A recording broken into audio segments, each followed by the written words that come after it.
At the T-minus 3-minute mark, tape recorders on board the spacecraft were turned on. These recorders record both voice and data. We have ignition sequence start.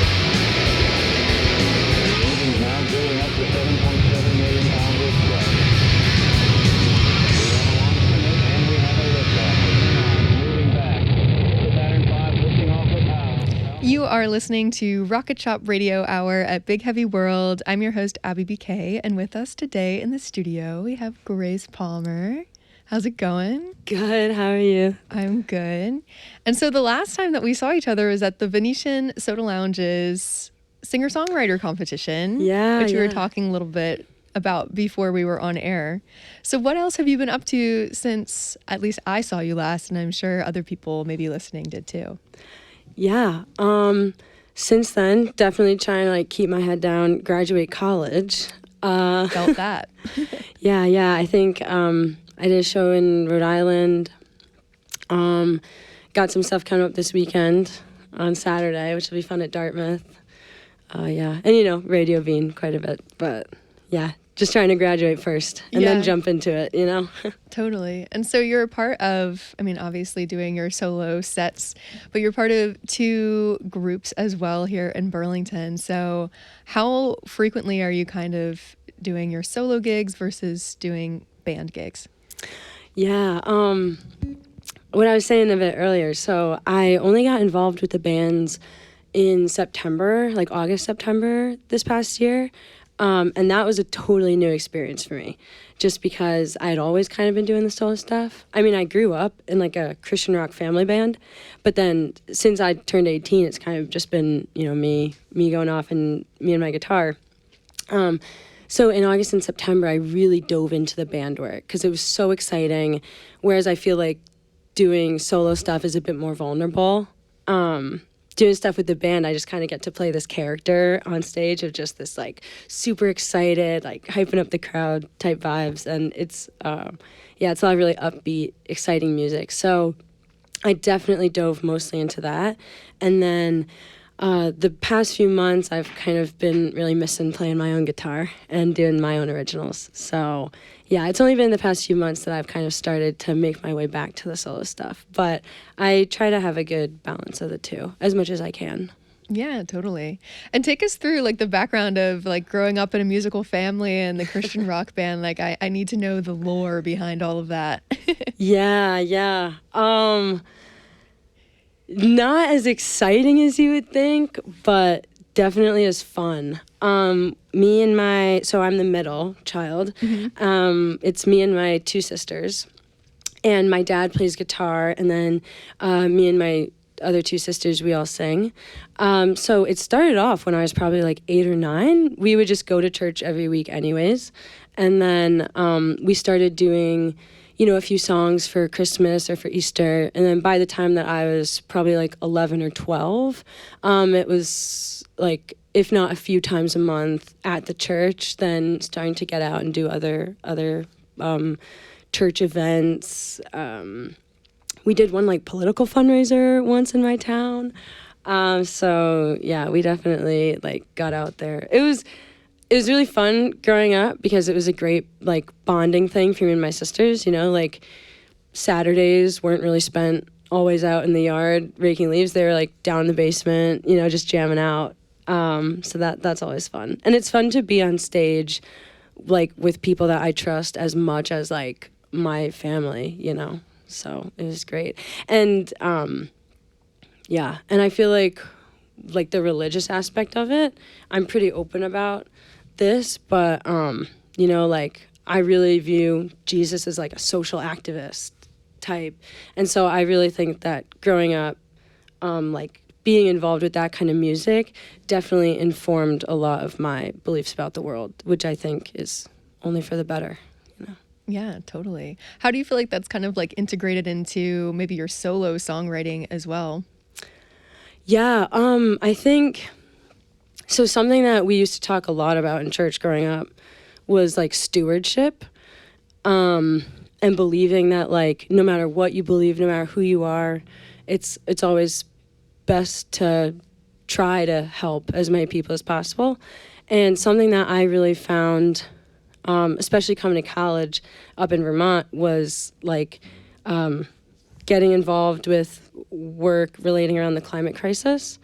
And I feel like that is like a huge social issue that definitely like requires all hands on deck. And what I happen to be good at is what I hope I'm good at is the music part.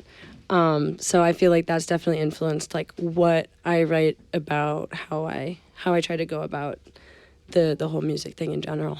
Yeah, totally. And that's also, I know what you shared off air as well, what you're studying as well in college. So that's great that can kind of go hand in hand. How do you feel like your education studying environmental issues and environmental policy has kind of supported that work on both the creative and I guess like educational side of things?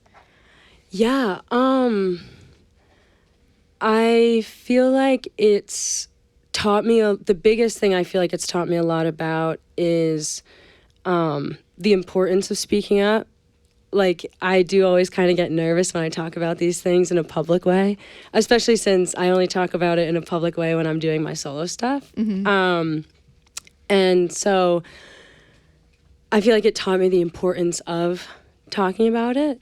And I feel like it also has taught me a lot about like the personal responsibility aspect and how it's really easy to feel like that like we need to make all the right choices. You know, like especially the classic example is like when you go into a grocery store, like you have to choose the right product off the shelf, but it's like the companies that are putting the products on the shelves. What my education has taught me is that we should have some better options. So, yeah, it's kind of what I hope to talk a bit about too. And like the emotional aspect of it. Like I feel like a lot of my professors do a great job. And 350 Vermont, which is where I interned, I feel like they do a great job too of talking about like how it's kind of an emotional thing to think that we're losing some of our natural landscapes that mean so much to so many people. And just being able to like talk about that in a vulnerable way, you know, without being called like a tree hugger is pretty nice, kind of refreshing. So, yeah. Totally. Well, super awesome that you are using your voice for a great cause and that you're able to integrate it into your music. But yeah, so speaking of music, we'd love to hear your first song. So what have you got for us? Yeah, I thought I'd like open with one of the climate ones. Yeah, but totally.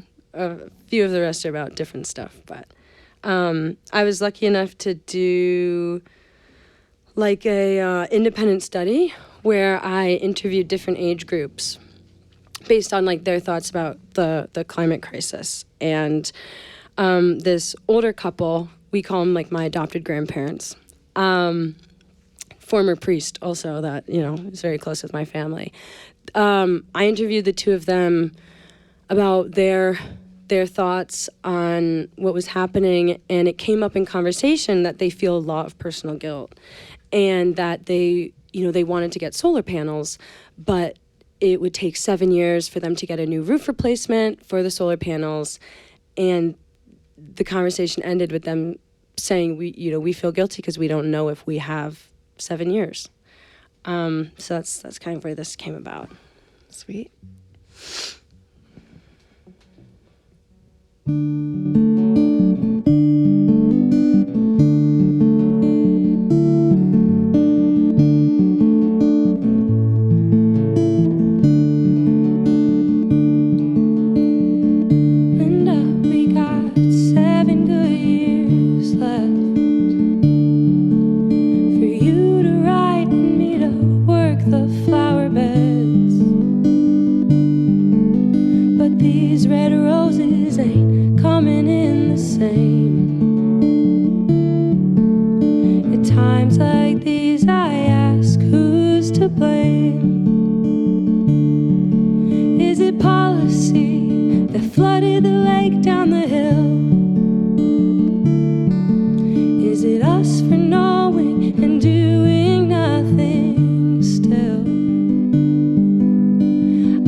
Tried to tell us plainly, ooh,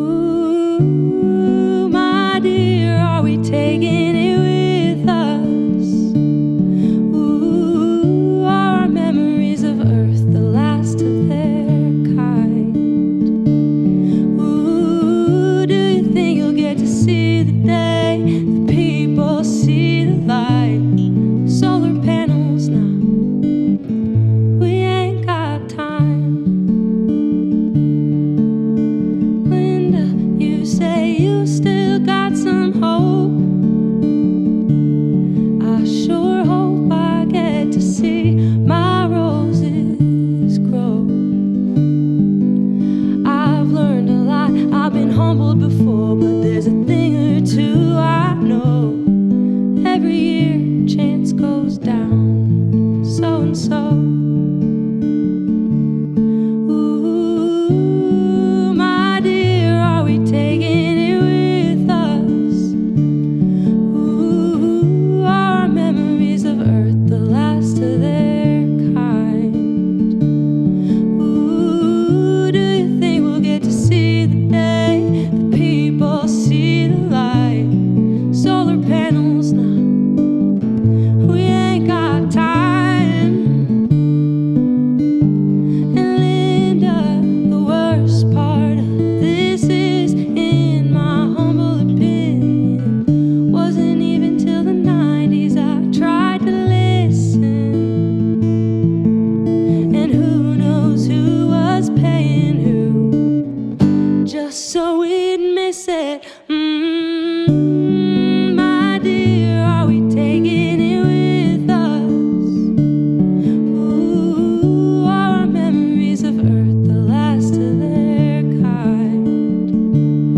Ooh, do you think we'll get to see the day the people see the light? Solar panels now, we ain't got time. Solar panels now, we ain't got time. Grace Palmer. That was beautiful. Thanks so much. What was the name of that one again? 7 years. 7 years. Grace Palmer. So, in more of like a general sense, what role do you feel like the arts has to play in social and political, environmental change? Oh my gosh. Like, that's a huge question, but I yeah. love that they can go hand in hand. I think that's so interesting. Yeah, I think they're like extremely linked. Like I think popular music of any age can kind of reflect like cultural, political viewpoints, standpoints, kind of where like public opinion is. And I think also art is like a really unique, I guess a really connective for all people, like thing to experience that can always provide a new perspective on a social issue that maybe you have heard about, maybe you've known about for a while. But I think art is one of the easiest ways to make the emotional argument with that. Like if you look at like the civil rights movement, I think like that's a great example of like a movement where a lot of artists like used their voices to like use them to allow people to have more empathy for the movement and kind of like relay like deep emotions of the people that were like experiencing that, who, you know, like obviously we're trying to change like the social attitude towards it. Yeah, totally. So what's like next for you? What are you planning to do? Are you hoping to pursue music? Are you hoping to continue to write about the environmental issues as well within your music? Like what are you thinking? Yeah. So since I'm graduating so soon, I lived in Nashville and just worked full-time as a musician down there before COVID hit. And then because COVID, I thought, okay, better go to college because, you know, no tourists equal no money when you're just doing tip shows mainly. And I've kind of spent the last 4 years really loving that I have been lucky enough to get an education, especially in something I care so much about. But I have also been waiting to just dive back into the music thing and just, you know, see if I can try to push that as much as I can again. So I'm really looking forward to having some free time and being able to just like go as hard with the music thing as I can. Totally. Gotcha. So how do you feel like Nashville kind of influenced your sound as well? And what was that scene like in comparison to what you're doing here? Nashville was crazy. I imagine. Yeah, especially since I was like 18. Right. You know what I mean? Totally. And I'm just like traversing the city. It was crazy. It was a lot of really hard life lessons really quick. And it felt like it was all at once, and it felt like it was such a rush. but I think it helped to give me a lot of perspective on like how other people live their lives. I come from a fairly conservative, sheltered town in Connecticut. So it was like a great way to kind of like open myself up to the world. Yeah, it was tough, but it was some of the best times of my life, you know? Yeah, totally. So did you just move there by yourself? Were you with your family or friends? Yeah, one of my friends who's also named Grace, actually, she agreed to like move down with me, which was so amazing.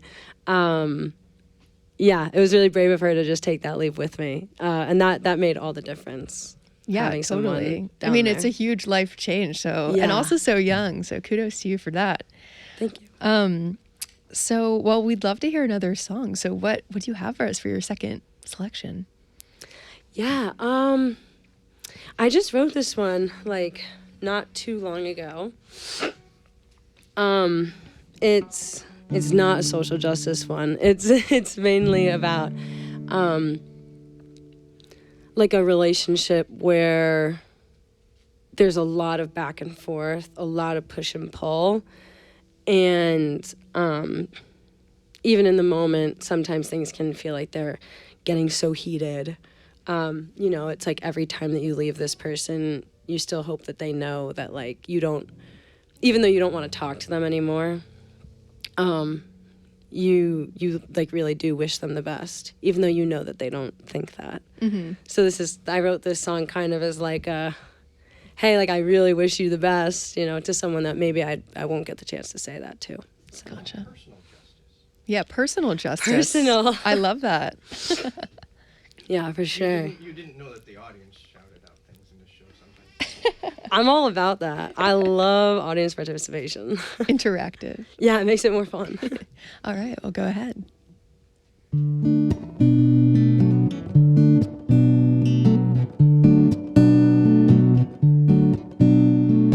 You were walking like a willow tree. I was trying to put my roots down. Spent all your money on Convenience Street. I was saving up to skip town.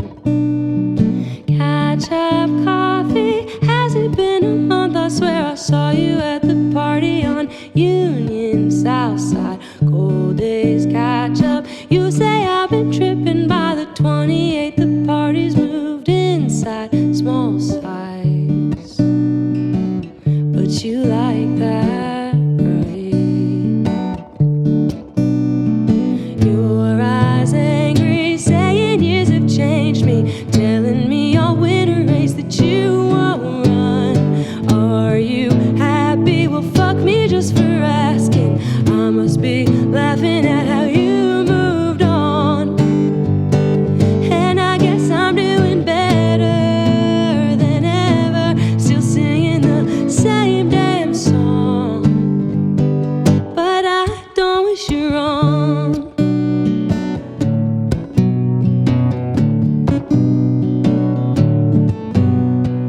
You go leaving like a wilted leaf. I'm left feeling something I felt before. A strong sense pull with a touch of grief, and this need to act an animal. Say you've lost it, well you watched me lose mine, and over time the other shoe will drop. Don't be bitter, the mean look didn't fit her, and don't blame me that time doesn't stop. Your eyes angry, saying years have changed me, telling me I'll win a race that you won't run. Are you happy? Well, fuck me just for asking. I must be laughing at how you moved on. And I guess I'm doing better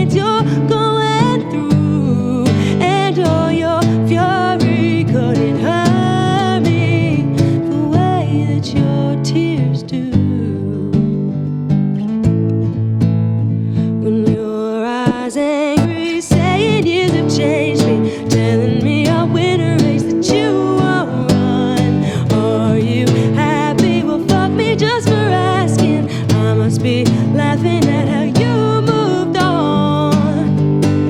And I guess I'm doing better than ever, still singing the same damn song. But I don't wish you wrong.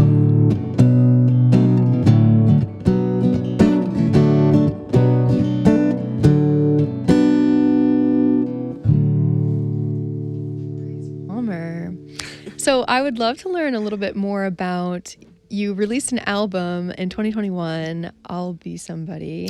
Yeah. So take us through what that album meant to you, what your inspirations were for that particular project, and then also like what's on the horizon, new songs, new releases.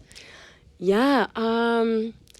So thanks for asking. So I wrote most of it when COVID had hit, because I think a lot of like creatives around that time,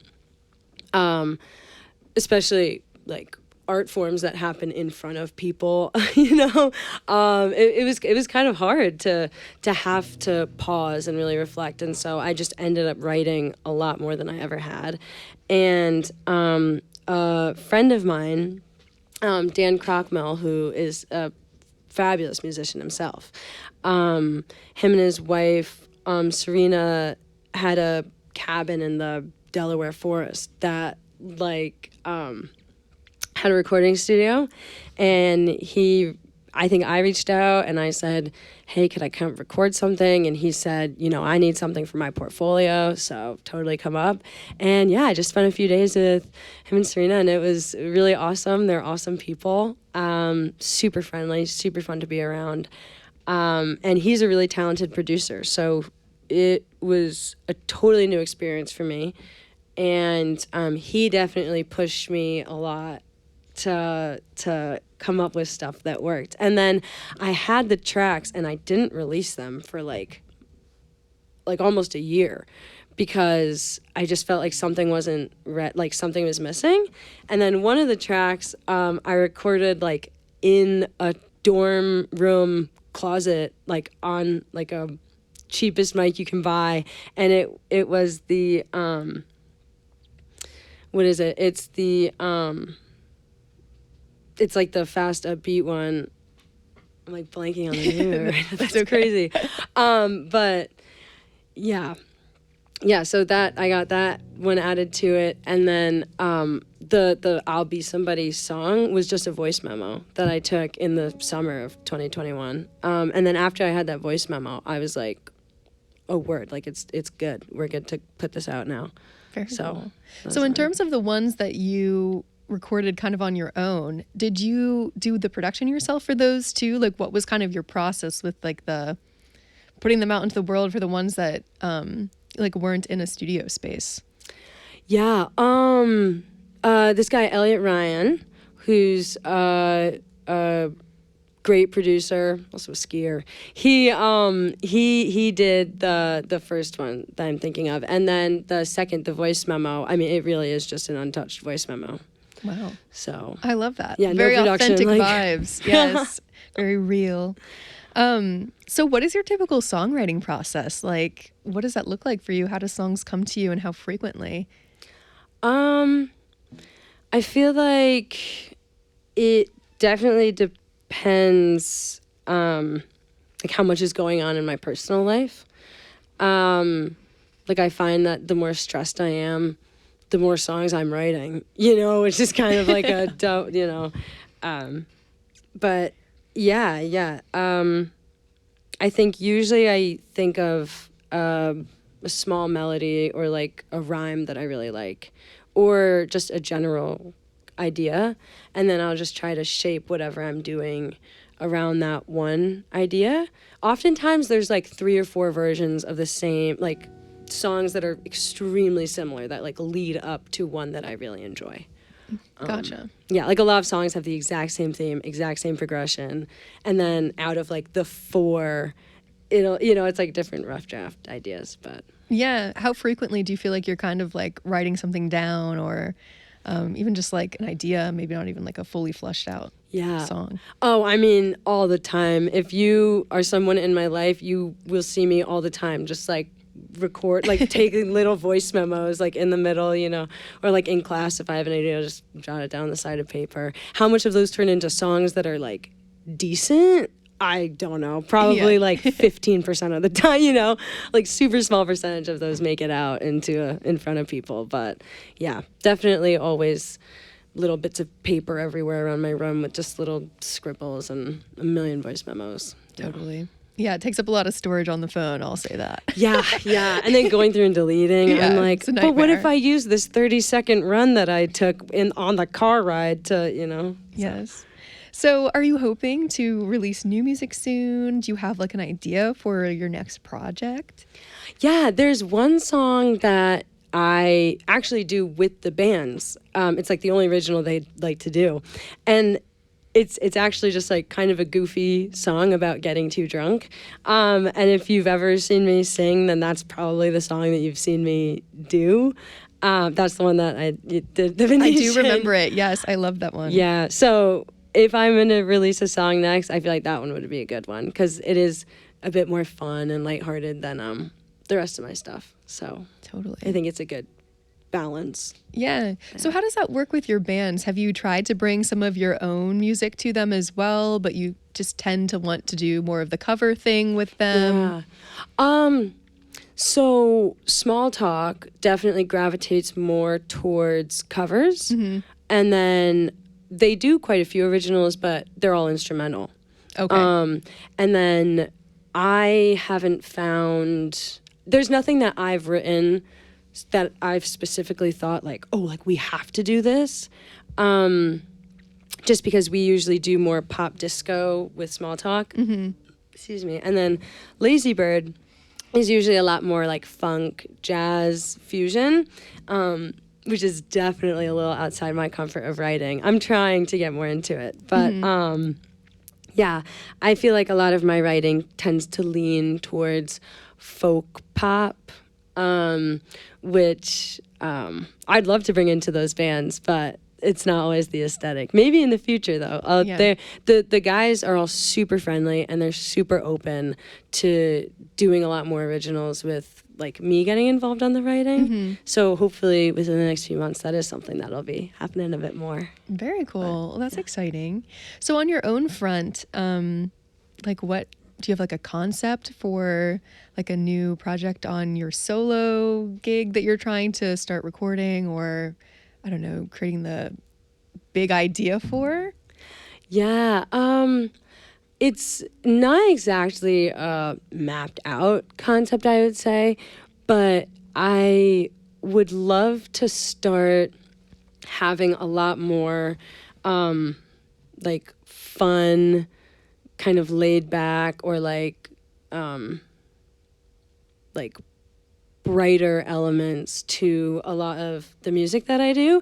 I think especially when it comes to issues relating to like climate change, right? Or like any kind of social justice issue.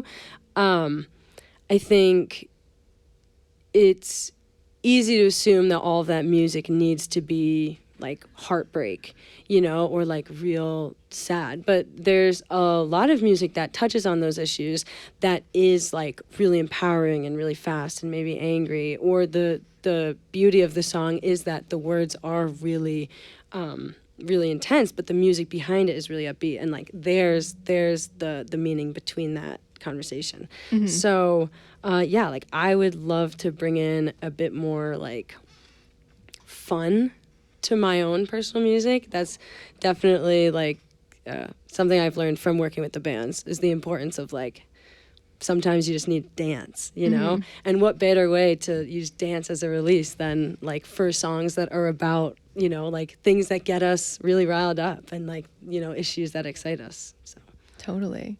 And what's kind of like the selection process for like knowing when it feels right that like a project's complete? Like I know you were saying how obviously with the last album, some of them you added on a little bit later because you didn't feel like it was quite right yet. So what's kind of like that feeling that you get when you know that, you know, it's locked in, it's ready to go?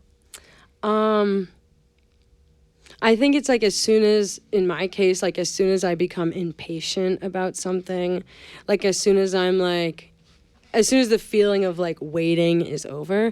I think also to some extent though, a lot of things, and this is a lesson that I've been learning more and more recently, sometimes that feeling doesn't come. And sometimes you do just need to like put something out there. That's kind of what I'm hoping to get better at in the next few years is like not exactly waiting for perfect conditions and for the perfect feeling, and instead just saying, here's what I have, I hope you like it, you know? Yeah, totally. Yeah, it's a lot of, I mean, it's vulnerable to put your stuff out there, and it's a lot of pressure for perfectionism for sure, but... Yeah, it's spooky. It's a little spooky. No, but you got it. But it's fun. Nothing's more fun. So, and I think it's worth it, too. Yeah, so. 1,000%. I mean, like, what's the point of, like, I don't know, being a person if you're not gonna share who you are, like, with other people, you know? Yeah, and creating to create, you know? Yeah. Very sweet. Absolutely. Well, we would love to hear your third song. So what have you got for us? I can do the Drunk Sometimes song. Yes. Oh, I was hoping you'd say that. Yeah. I do a lot of joking on stage with this one. To totally level with you, this was like a little bit after my 21st birthday. I had absolutely way too much. And then I like hit on this girl. To be fair, there was a flirtatious relationship established, to be so fair. But I just kind of like broke the fourth wall this one night and was like, here's my number, let's go out sometime. And then that was a little hard for me to do. So then I got absolutely, and then in the morning I was like, oh my God, you know, because we were also important coworkers. So I was like, oh no, like that'll do it. Yeah. We're still cool. Anytime I see her, I'm like, hey, but yeah, good song came out of it though. So hopefully you think so, but yeah, this is Drunk Sometimes.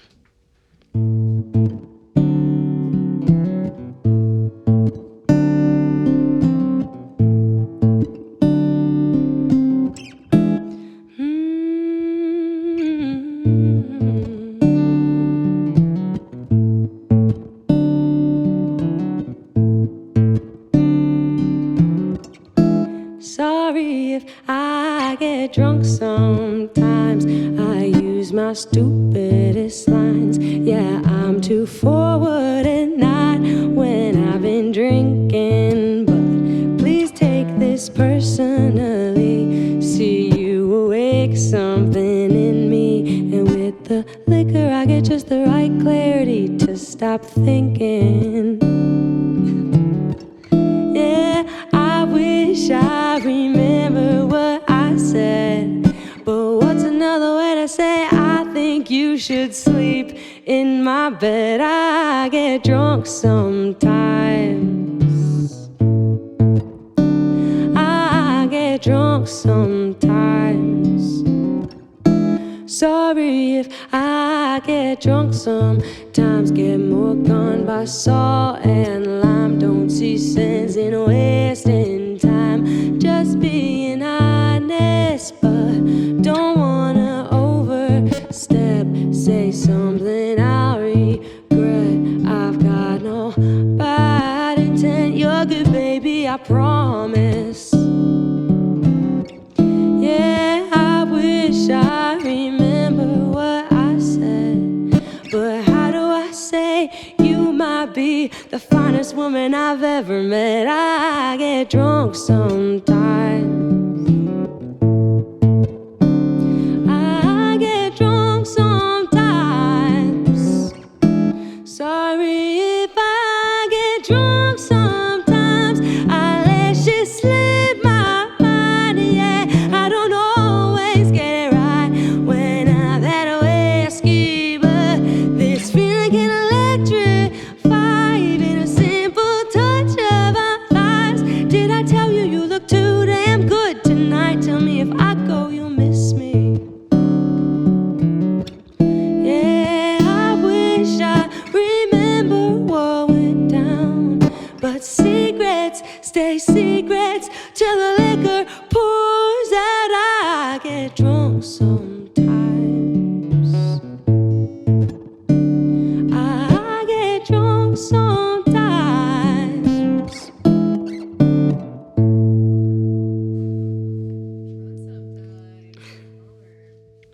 It's a quick one. Yes, such a fun one. I remember hearing that. I was like, we've got to get her on Rocket Shop.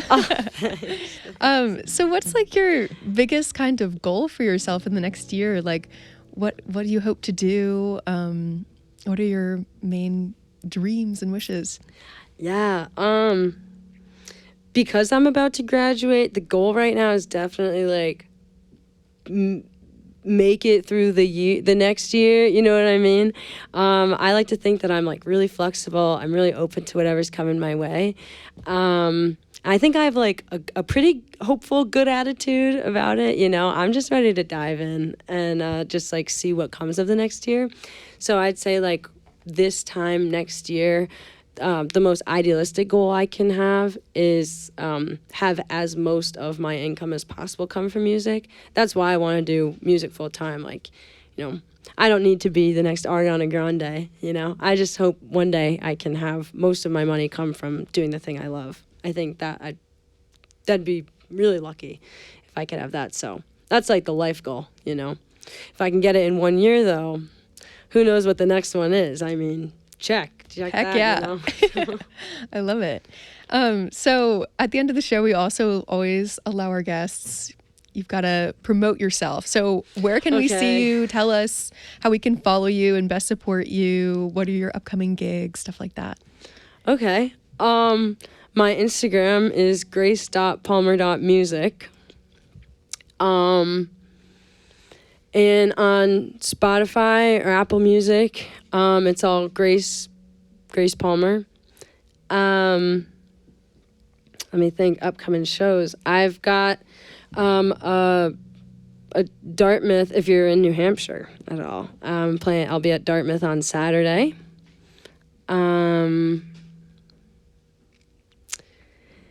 The next month is a little open, but yeah, if you follow my socials, I'll definitely be posting more about that. Sweet. What's coming up. Over the summer, we got some festivals. That'll be super fun. But yeah. Great things on the horizon. Well, everyone, make sure to follow Grace on all platforms and all that jazz. But you have one last song for us. So what will be your fourth and final song tonight?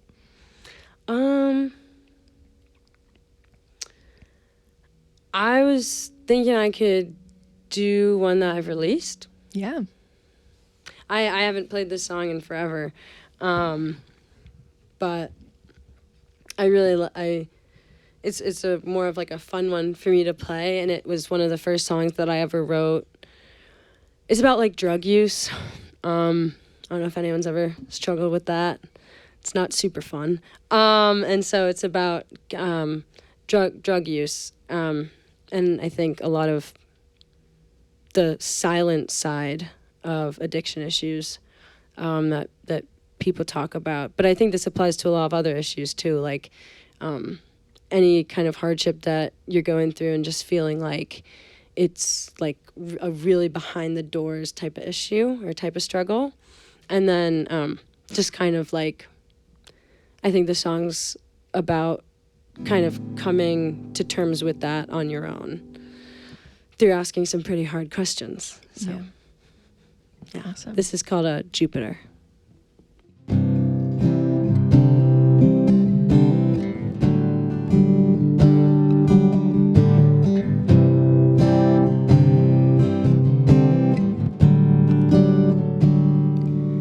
I've been quiet, but it's only me who knows, and I've been going on my own, fighting giants, waiting to take a shot. Who needs lions to help? Don't you see all the pride I've got? Do you know how I know that the moon controls the tide? Can I know how you know no one can win from a war fought inside? How to fly to Jupiter, and when I get there, how will I survive?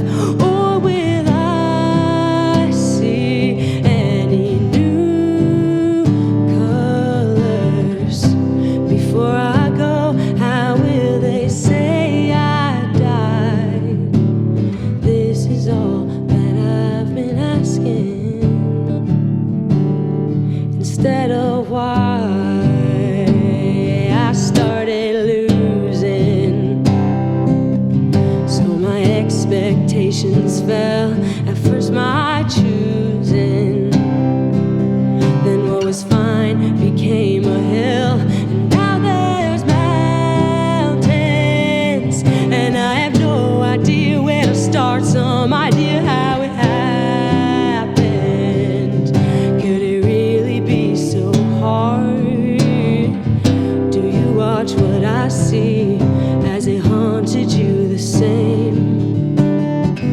Can you watch what I see and be assured I'm not to blame? How to fly to Jupiter, and when I get there, how will I survive? Or will I see any new colors before I go? How will they say I died? This is all what I've been asking, instead of why.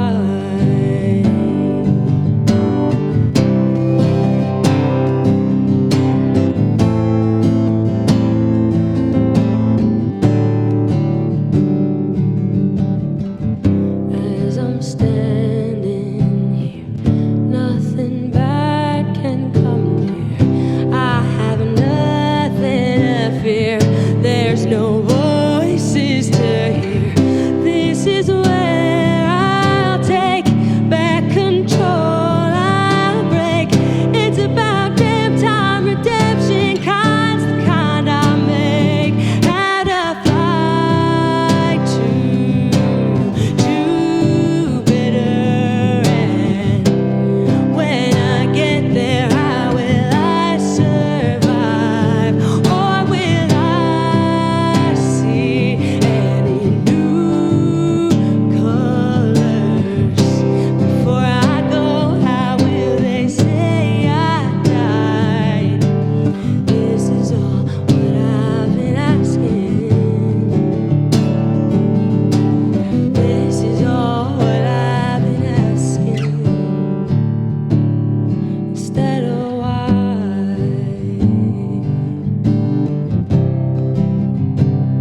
Instead of why.